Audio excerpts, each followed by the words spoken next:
Hey, hey, y'all. What's up? Allison Crow here, your favorite life coach and business coach and soulful CEO. This is episode 97 of the Better Life, Better Work show. And today, not for kids. If you got kids in the car, I don't think you need to turn it off if you have kids in the car. You just tell them Aunt Sissy has a foul mouth and we don't talk like her. But today, y'all, this is going to be a fun one. We are talking about Club Motherfucker. And I am telling you, Club Motherfucker is a club you want to be in. We had a live call, like epic live call. Frankly, you want to join Soulful Success just so you can listen to the replay of yesterday's live call. I thought for a moment about publishing that live call publicly, but there were some really sensitive personal topics that don't need to be added. A lot of times my clients are like, share whatever I talk about. And yesterday, two of my clients went really deep and shared some personal stuff that nobody else in their life knows. So I'm not going to share that with y'all. However, so let me tell you about MFKR first. I have a client named Carolina. I always say it in my Spanish-speaking accent, Carolina, with Radiant Expansion. And she's so funny. She joined Solis last October. And she is just a spicy little tamale of a lady.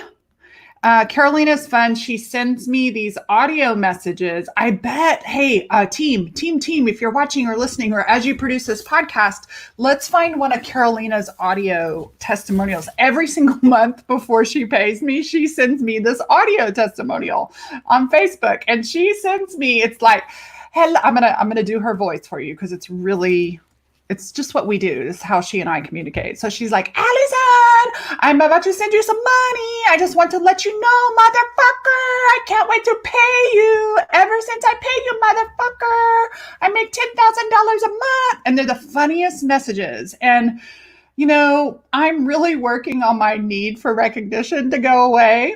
And as I heard on a book I was listening to today, that needing recognition is one thing, but receiving it is also really nice. And so I love receiving it. And so we just kind of have a playful banter. She's somebody, she's an example of a Soli. Like when she first came in, she sets aside time to come to calls. She sets aside some time to go through some of the archives. Like once a week, she'll go through one of the archives and takes a class, and she immediately implements the things that we taught. The biggest thing I taught her was to take a fucking nap.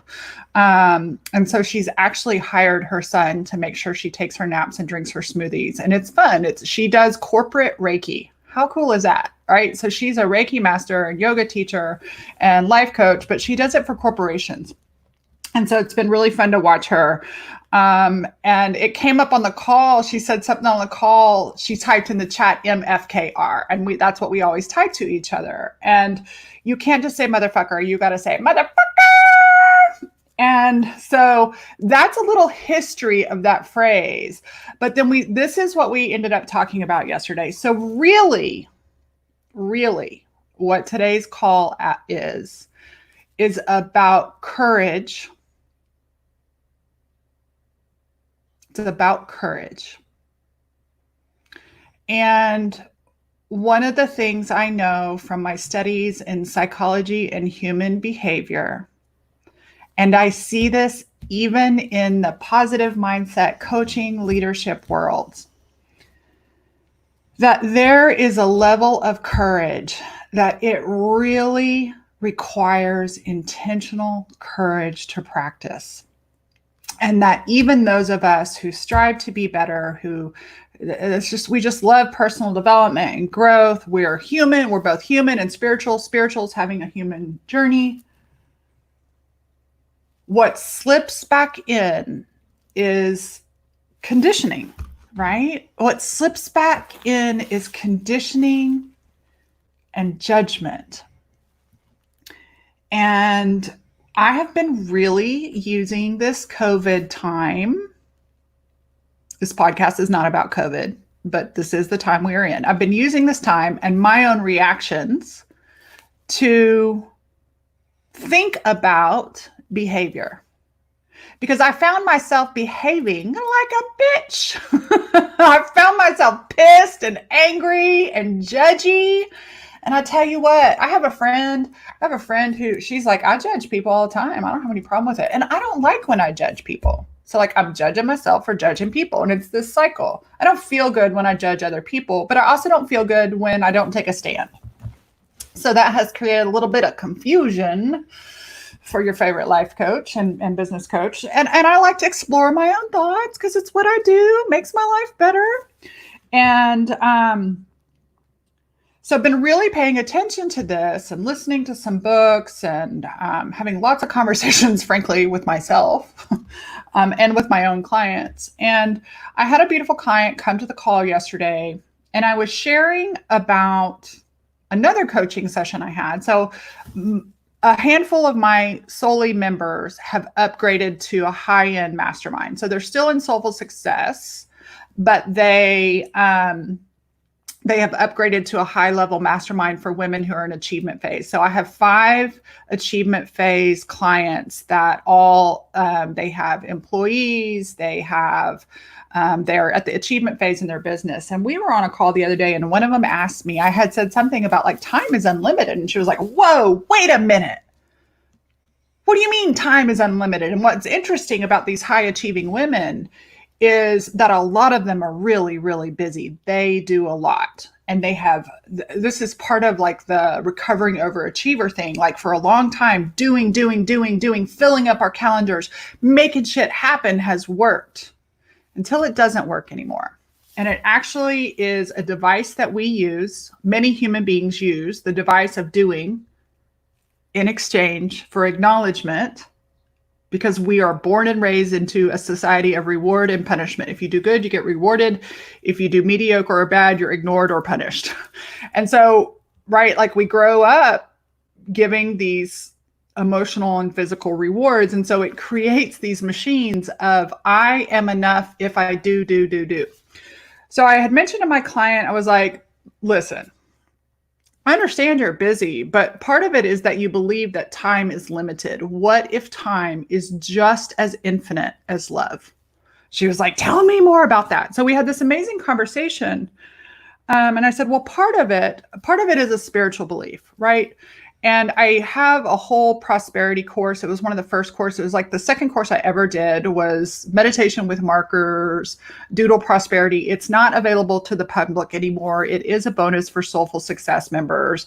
And even though the visuals are outdated and stuff, the content is actually really dang good. And so in there, I talk about prosperity is not, so y'all track with me today, okay? Get your thinking caps on, get your soul wisdom on, because we're gonna go through some stuff. You might want to take notes. And the good thing for those of you who are watching live, this will be published on Sunday, so you can listen again. Now, thank you. If you're watching live, you see that I'm wearing my jacket. This is the Soully Gold jacket.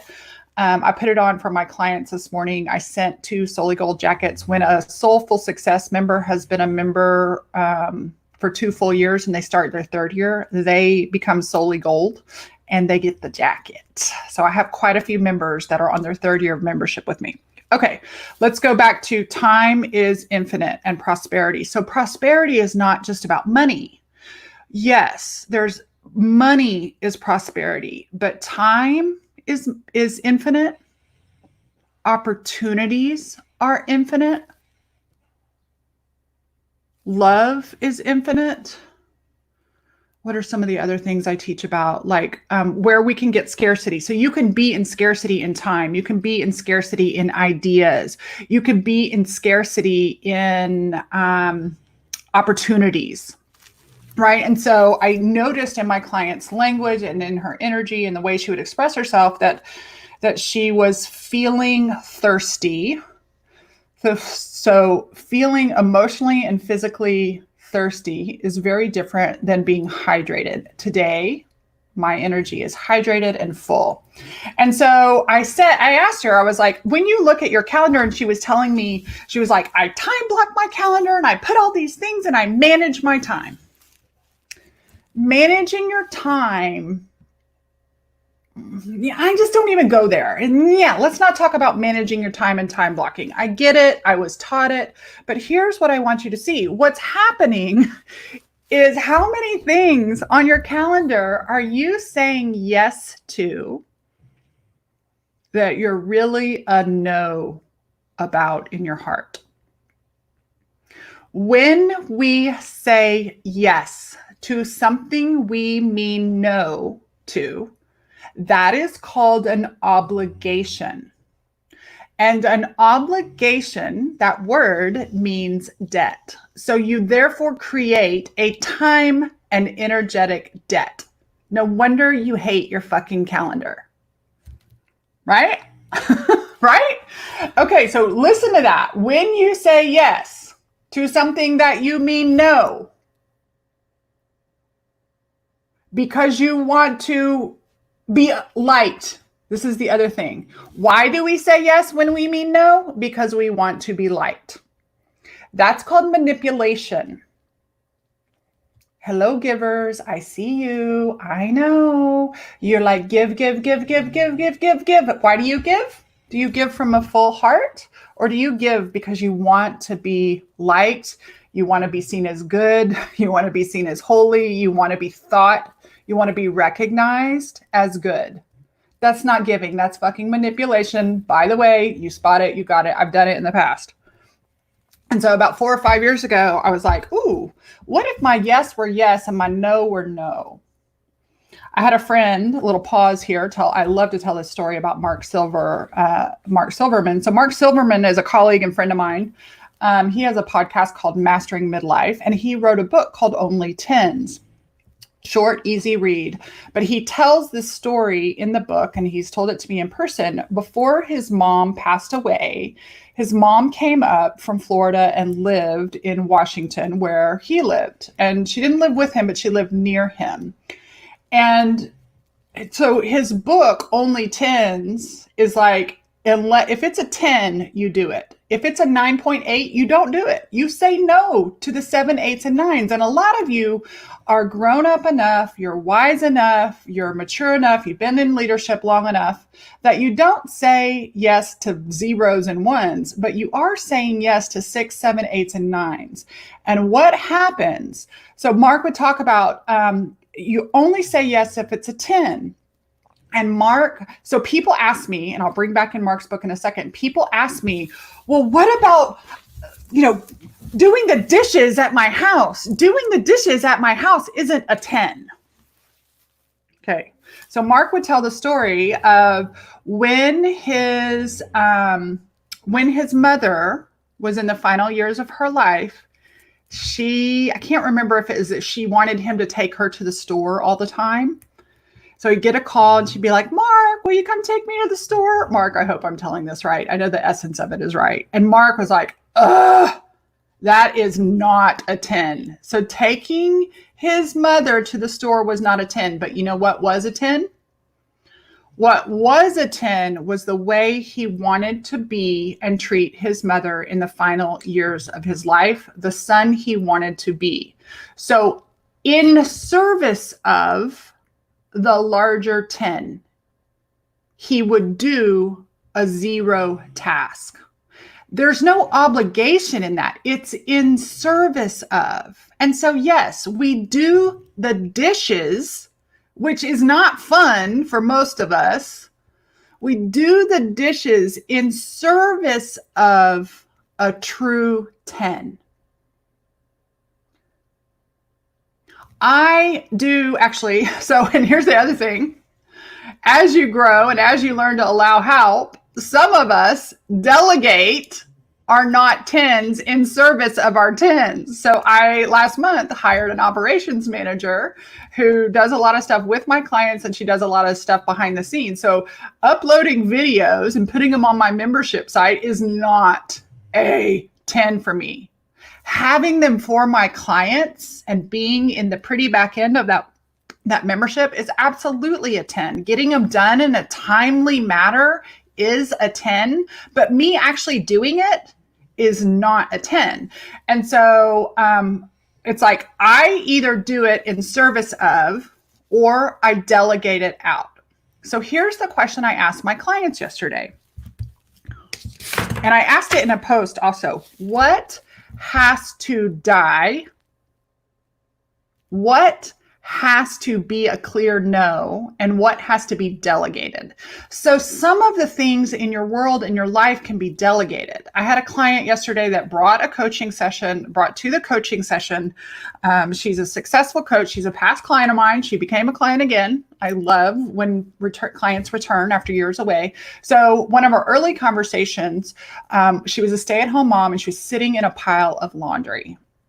And she recounted yesterday on the call that one of the distinctions that we made way back in 2010 was I actually had her get up on the call and I said, sit in your pile of socks and just feel your pile of laundry. And she was like, I am not my laundry.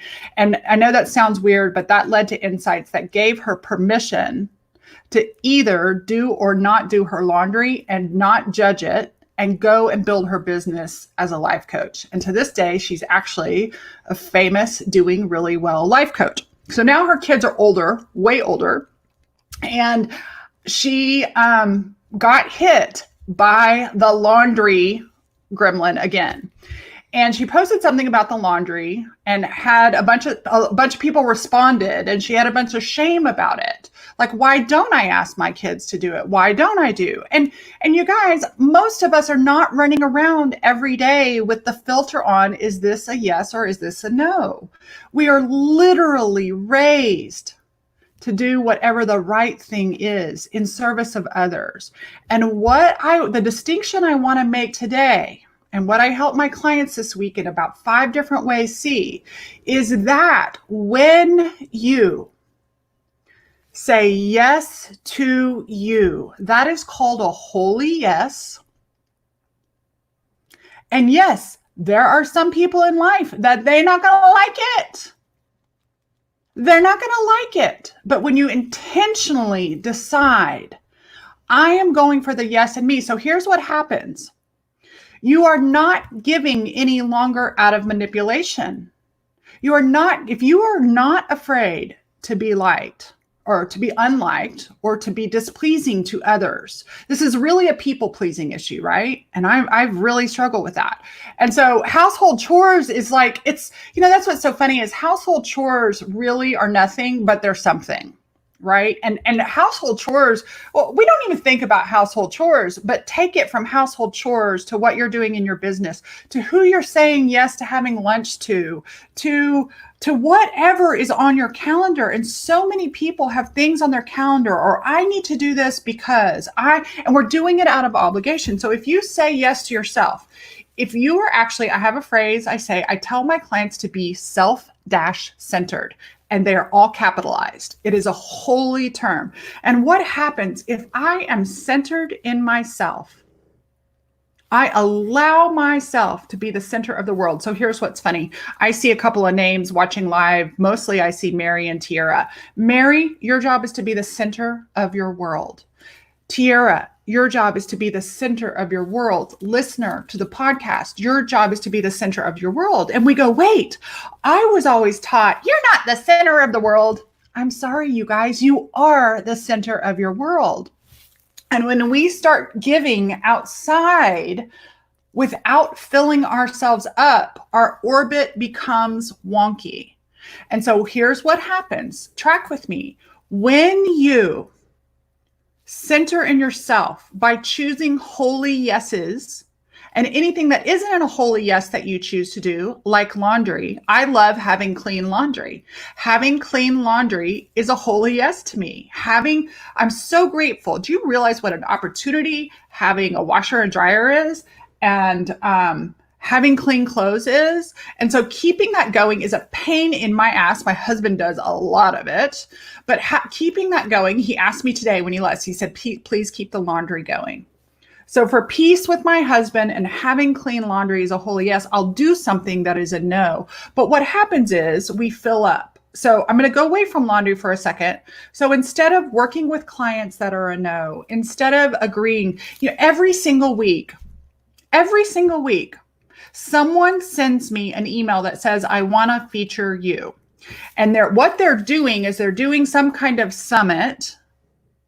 And then they want me to pay to be on their summit. I come from the world where we did summits as gifts for people that we knew. But really what they're wanting me to do is they're wanting me to pay them $150 to mail their shit to my audience. That is not a yes for me. That is a no. If I wanted to be liked, I'd say yes. But I don't care about being liked. Less and less. And so I don't care about being liked by people that aren't in my inner world. And so when we say no, that means we're saying yes to ourselves. And as we fill up, here's what happens to your giving. Because I know many of you say yes to lots of things because you want to give, you want to serve. Your serving becomes pure. You are not giving for the reciprocation. You are not giving for the getting. You are giving for the recipient. And when you do this, so this goes back to last week's podcast. Remember, last week's podcast was about stop letting your friends use your work and your services. Stop giving your services away for free. If you want to give, create a system for pure giving. Not out of, because I don't want my friend to leave me. My friends pay me full price. I pay my friends full price. It's really fun. If I want a service from a friend, I pay. Because it's a yes to me and it's a yes to them. That way there's no manipulation, right? And so I think back in episode number 2 or 3, I did a podcast around the number one money sin you're committing. And it's actually about receiving. And so a lot of these ideas in their most elemental form came from Amanda Owen, who wrote The Power of Receiving. I have this book right here. It's one of my favorites. I have a client that recently just radically changed her whole life. And so the same goes with your time. When you give to yourself and it's aligned, when we're in alignment, we're energized. And when we give out of obligation or an exchange to be liked or not to be rejected, then we constrict. Okay? And so not just giving, here's another thing that I have another client that I'll share. Now, this is a different story, but the same energy. So I had a client show up yesterday. She was so cute. Let me take a sip of water here. She's so cute. She's a longtime client. She was actually back a real estate client or a productivity coach back in the productivity coaching days. And she's been a client of mine for 3 or 4 years. And she showed up yesterday to our live call in her closet. And as I was talking about this concept with time and energy, she's like, I got something I need to be coached on. So there she is in her closet. And she says, I have 27 pairs of jeans. And many of them are size 4. And I can't get rid of them. And so we talked about it. Like, what does keeping size 4 jeans that you no longer fit into have to do with all this? Trust me, everything. So here's what happens. We hold on to something. Here's the deal. Those jeans, I don't know what size she is now. I'm a size 10, 12 right now.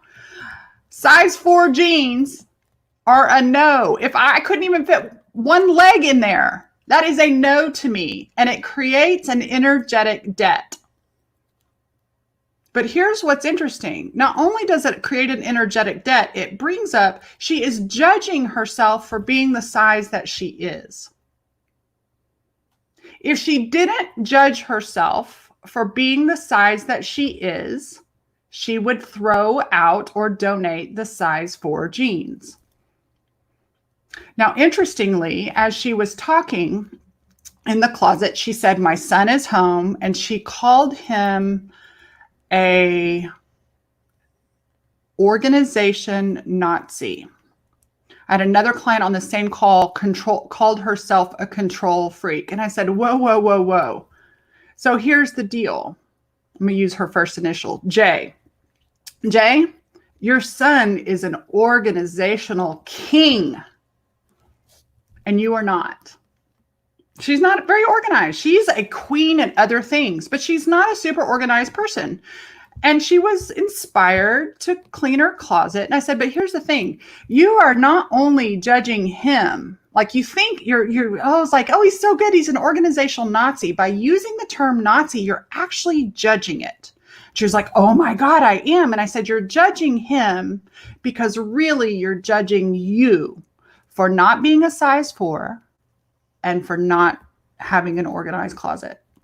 And so I asked her, this is so fun. I said, imagine you are the size you are. Your closet is exactly as it is. And your son is exactly as he is. And it is impossible for you to judge. What would be left? And she thought for a minute and she started to cry. And she said, there would be peace. And this, my friends, is club motherfucker. The courage to stop judging ourselves and everything else around us. And when we stop judging, what's left? Peace and happiness. Now, right? So we started saying the courage to be peace.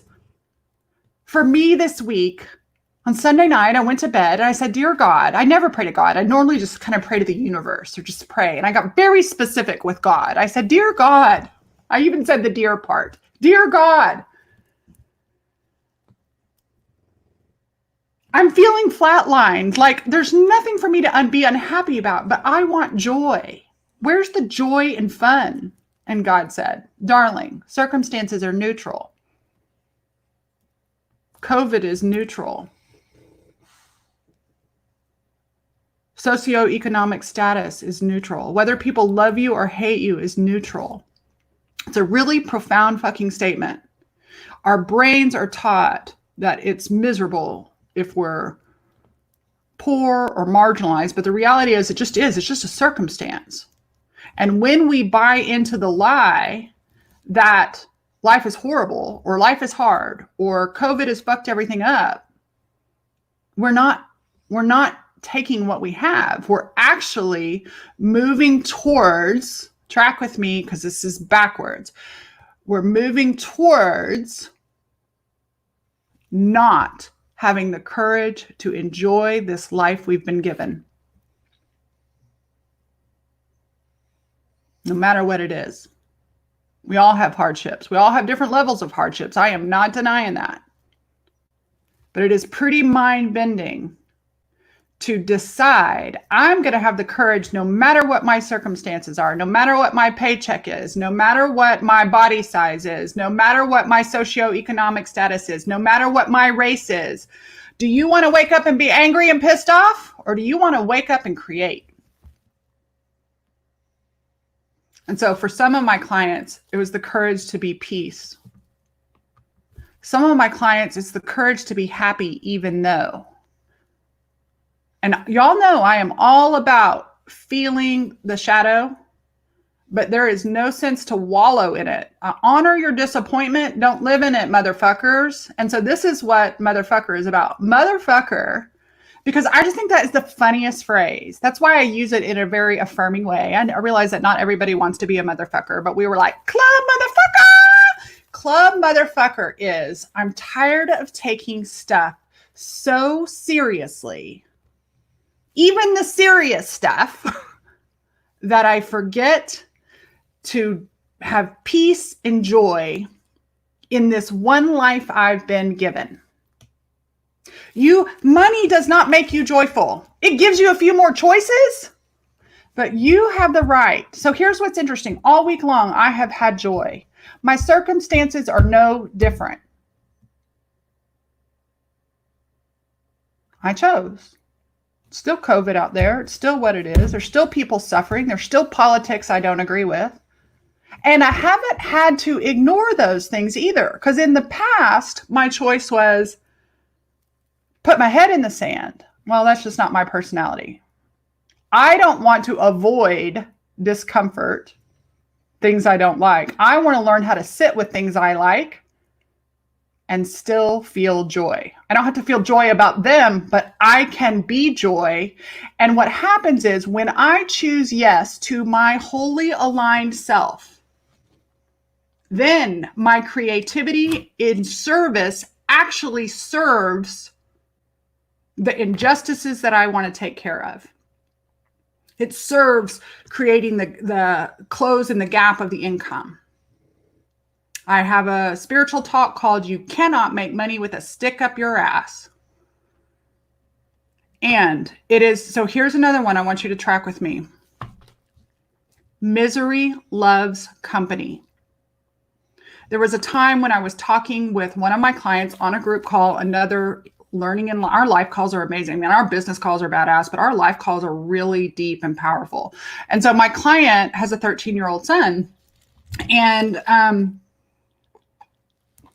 she said, she realized, she's like, I really judge, I'm so critical of myself. So critical of myself. And you guys, I coach, I have thousands and thousands, tens of thousands, 30s of thousands of coaching hours. And I have coached all kinds of people, all kinds of leaders, all kinds of money levels. And every single one of them at some point doesn't feel enough or feels the need to limit who they are to be pleasing to other people. I don't care who you are or how much money you have. I am enough. I can't fully be me are the two top issues. So this lady says, I said, what is the number one thought that you have in your mind? What is the number one critical thought? And she was like, that I'm a terrible mother. And I said, well, okay, are you a terrible mother? And she started thinking, and she was like, no, actually, I'm a fantastic mother. I'm a wonderful mother. And she listed off, she's like, I do this and I do this and I teach my kid this emotional stuff and I do this. And I was like, she's like, I am an amazing mother. And she said, well, then why does my mind always tell me that I'm a bad mom? And I said, well, think about it. What is going to happen if you go to your son's next baseball game and sit, all the 13-year-old boys go out on the field to play baseball, and you sit down and all the mothers come and talk and they say, how are things going? And you're like, oh my God, I'm the most amazing mother. My son is doing really well. Yeah, he has some problems and this and that, but like, I am really doing a good job as a mom. What's going to happen? Because most of us will gather around and choose mediocre or misery. You want to know why we choose mediocre or misery? Because there is no rejection in it. That's why it's the courage to be happy. I realize this has kind of gone into the matrix, and a lot of it is like this reverse psychology. But you guys, I love and I study human behavior, and I have since I was 16 years old. I did it in college. I have a master's degree in it. I'm so glad I didn't go get a PhD in counseling, because it would have not let me be here with you today as a life coach. So yes, I'm a little unfiltered. I never would have fit in the filtered world of PhD land, but I still study human psychology. And it is fascinating how our behavior shows up. I teach a thing to my clients is like, why don't I do the thing that I want to do? And we have option A and we have option B, and option A is awesome and it's happy and it's fun and it might require some hard work. And it definitely requires that you stop judging yourself and others. And option B is comfortable and a little mediocre. It's not bad, but it's a little mediocre. Not that we're obligated to be great. That's the other thing too. I told my client with the jeans, I was like, what if you didn't judge your size ever? Ever. If you don't judge it, guess what's left? Space for intuitive creation. You can create health without judgment. You can create wealth without judgment. You can create growth without criticism. But we've got to learn to do that, and it requires courage. So that's what I wanted to share with you. What is your energetic yeses? Say no to the things that are not energetic no's. One of my clients, her testimony yesterday was, I love working with you. I no longer manifest shit. I will take those testimonials all day long. I love and appreciate you. I want to use this time to invite you to become a member of Soulful Success. I had 2 people sign up today. Our group is amazing, strong, high achieving, growth and achievement level women that are in a monthly coaching membership. It's kind of like having a general practitioner physician.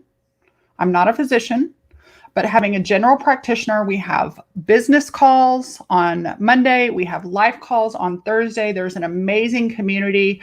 As I have grown and built a team, I am watching my clients grow and build their team. So I have a longtime client in there that she is a VA, and she's always been the team member. And I am watching my VA, my client who's a VA, build her own team. And so she has hired another one of my clients who is a marketing person. And so I love watching there be this, I love people cross-pollinating with their businesses. I love that. It's so fun. Like when my clients come and ask me a question, of course, I will share my knowledge and my wisdom, but a lot of times I wait because there are 56 people in there that have knowledge and wisdom. So it is a loving, supportive, and there's great ideas and implementation. One of the things I'm also offering to only my coaching members is an upgrade. So the coaching program, the membership is $222. And it doesn't really include, you can buy a one-off session for a special solely price, but there's no one-on-one coaching in it. I mean, when you get coached one-on-one, you're being witnessed by the group. That's a whole nother topic and how to learn that way. But one of the things I'm offering is what's called a Solely Pod upgrade. So some people are not ready to invest $15,000, $20,000 in the Mastermind. Going from $222 to investing $15,000 is quite a big jump. And so one of the things they can do in the next 7 months is upgrade to a pod where they will have a small group of 4 to 5 people, and they will have one extra laser focused mastermind call with me in their pod, so that it's a little bit more accountability, a little bit more connection, and I get to know a little bit more of their businesses. So if you're interested in that, go to coachwithallison.com, coachwithallison.com. I lead from within the circle, not from the stage. I appreciate you guys. Who do you know? So let me ask for help. I'll ask for help. Who do you know that might love this podcast or this video? Who do you know that might love to be a member of Soulful Success? And invite them. One of my intentions is, and I have spent the last 3 years building this program, I am in love with it. And for the next season, my priority is say yes to me, love and care for me, love and care for my clients, love and care for my team. And now I'm adding expand my audience. My intention is to expand my audience in a way that is a holy yes. So if you know anybody, I love referrals, because when I have referrals from great people, they're more aligned. Don't work with assholes. So if you're an asshole, don't even think about it. All right. I love you guys. I will see you next week for episode 98. Share this podcast, share this video. Let me know what you got. Let me know what your insights were, and let me know what you're going to implement. Join Club Motherfucker and have the courage to be peace and happiness.